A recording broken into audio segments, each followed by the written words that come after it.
Bismillahirrahmanirrahim. The lengthiest order of CPC, that is order 21, we have done, and today I will start the lecture from order 22, of which I gave you a brief intro in my last lecture. Order 22 deals with a situation where any one of parties dies or becomes insolvent or marriage take place. What will be the effect of if any one of such eventualities happen on the case pending in the court? Question is whether the case will continue or the death, marriage and or insolvency of the parties will put an end to the litigation. Order 22 deals with these topics as well. According to Rule 1, no abatement by party's death if right to sue survives. So one thing is clear, suit will continue, but on a condition that right to sue survives. For example, A files a suit for specific performance against B. During the pendency of suit, A dies, leaving behind B, C and D, his legal heirs.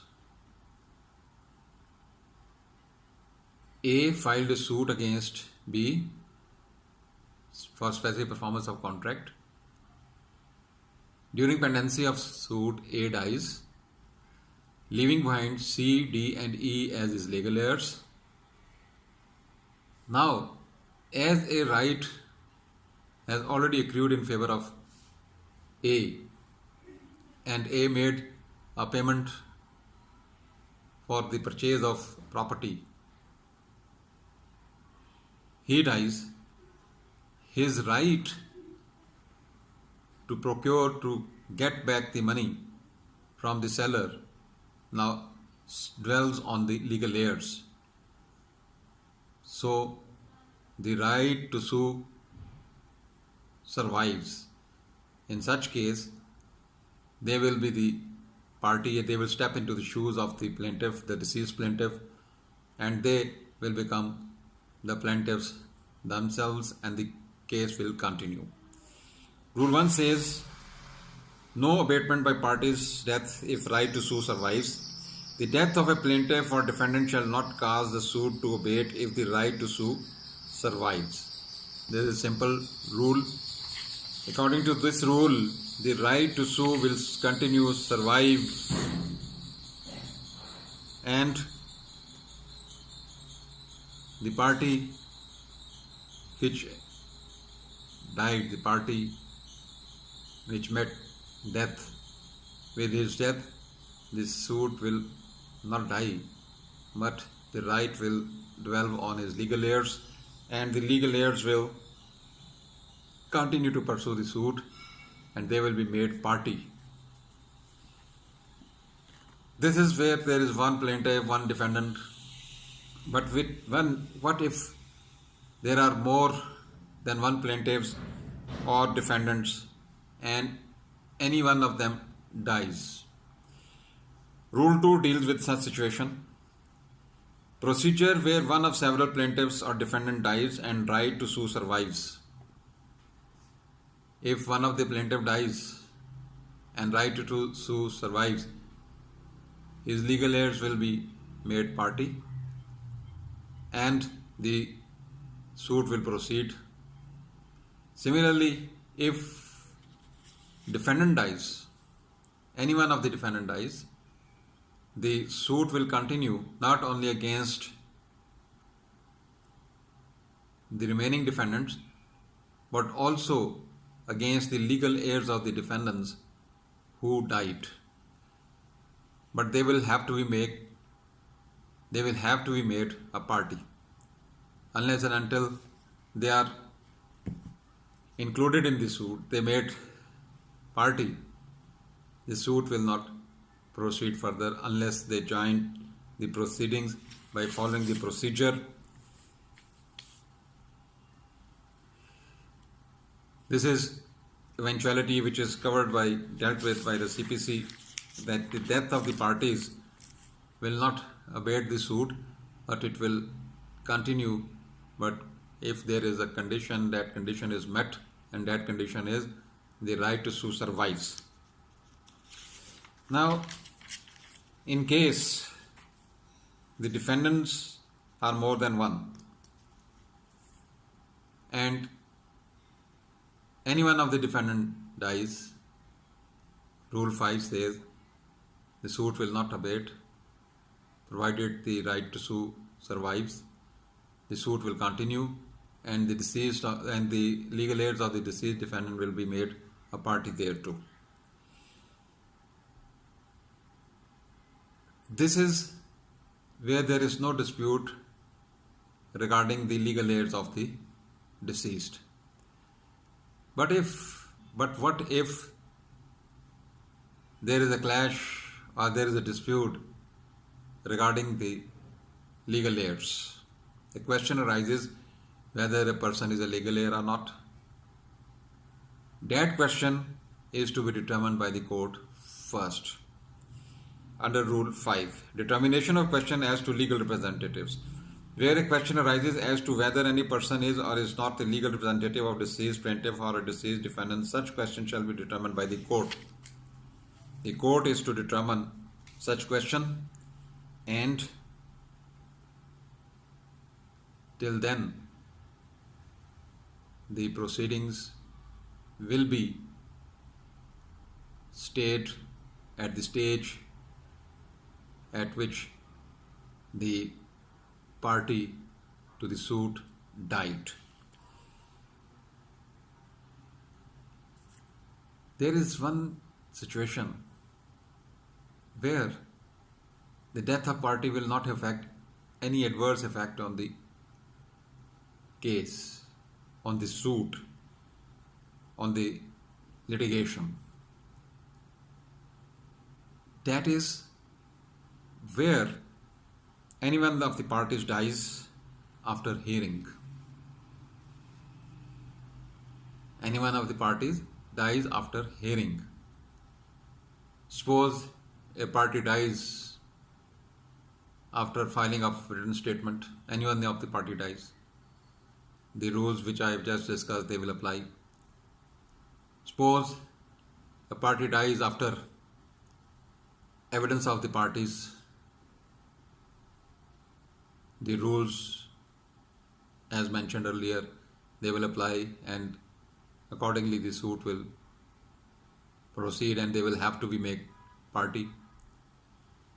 But if the court has heard full arguments, the case was ripe for arguments, the court heard the arguments, and after the arguments any one of the party dies, it will have no bearing, no effect on the proceedings, and the court can proceed to announce a judgment on the case heard.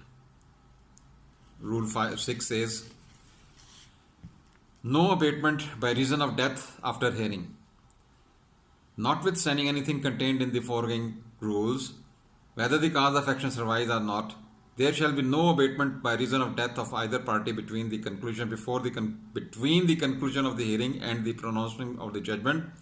But judgment may in such case be pronounced notwithstanding the death, and shall have the same force and effect as if it had been pronounced before the death took place. So this is a stage where the arguments concluded, but before judgment. The court will and court can pronounce judgment, and that judgment will be considered as if it has been passed, as if no party had died. So this is only exception to the rules which we discussed earlier, that in case of death of any of the parties, the legal representatives are to be made party provided the right to sue survives. Otherwise, other than this, after hearing full arguments, before judgment is pronounced, if any party dies, the court can and court shall pronounce the judgment. Now this is where a party dies. What if a marriage of female takes place during pendency of the suit? Rule 7 says, no suit shall abate by marriage of female party.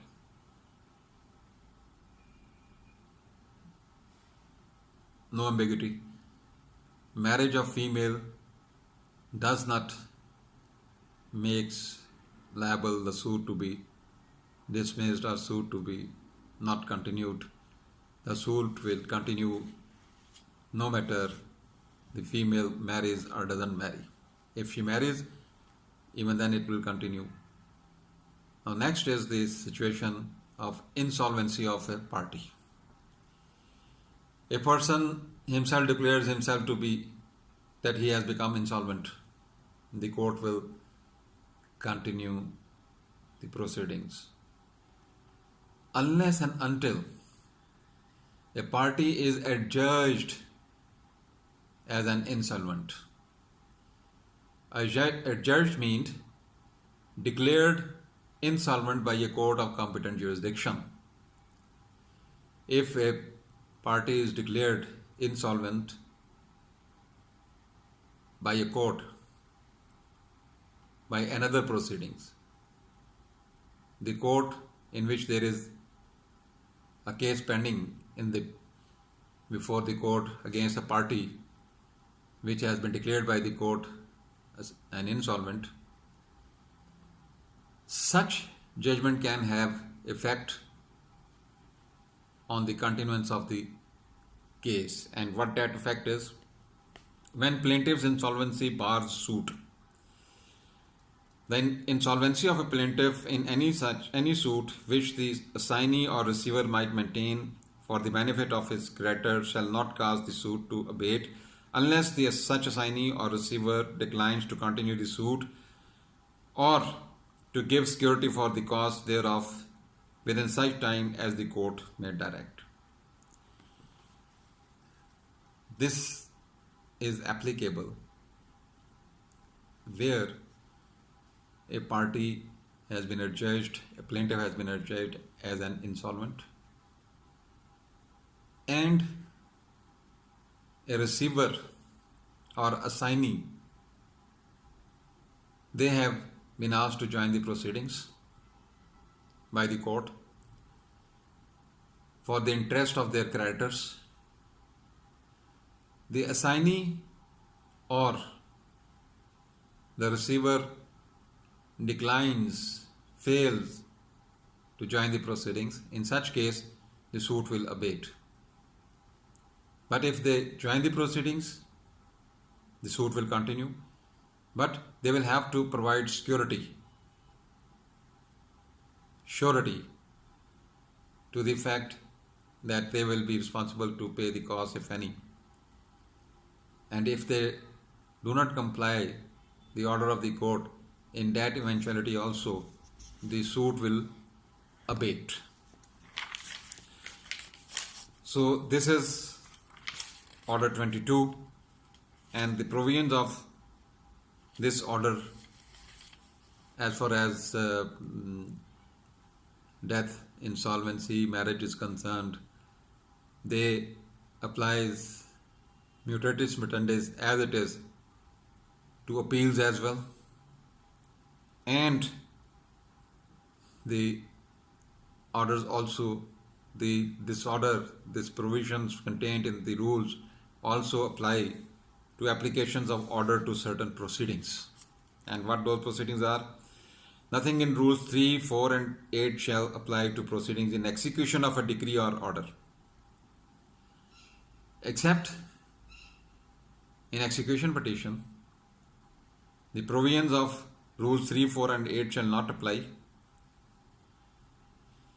Nothing in Rules 3, 4 and 8 shall apply to proceedings in execution of a decree or order, except the proceedings mentioned herein, and that is about execution of judgment and decree. Rest will apply to other orders. This concludes our Order 22, and Order 23 is about withdrawal and adjustment of suits. According to this order, a suit after its institution can be withdrawn by the party filed it, but there are different stages. If it is filed and withdrawn, the court may allow it. The party may withdraw the suit even without the permission of the court. But if the proceedings are at a stage which has consumed its own time and at different stages, written statement filed, evidence of one party have taken place, and a development happened on the basis of which the plaintiff wants to withdraw the suit, he will have to file an application and seek permission from the court. The court may or may not allow the party to withdraw the suit, may allow it conditionally, may allow it without any condition. Court may allow it with condition to file fresh, with permission to file fresh. So it's discretionary with the court. The court is to exercise its discretion according to the circumstances of the case. And the fact of the matter is, the suit can be withdrawn after institution with its different effects. This is under Order 23, Rule 1. And the next topic which is covered is regarding adjustments. Adjustments of the claims by the plaintiff as well as by the defendant. And Rule 3 says, if there is a compromise between the parties, the court can dispose of the suit on the basis of that compromise, subject to any adjustment as per agreement of compromise between the parties. And the court is bound to reduce it into writing, and court is make the agreement between the parties part of its record.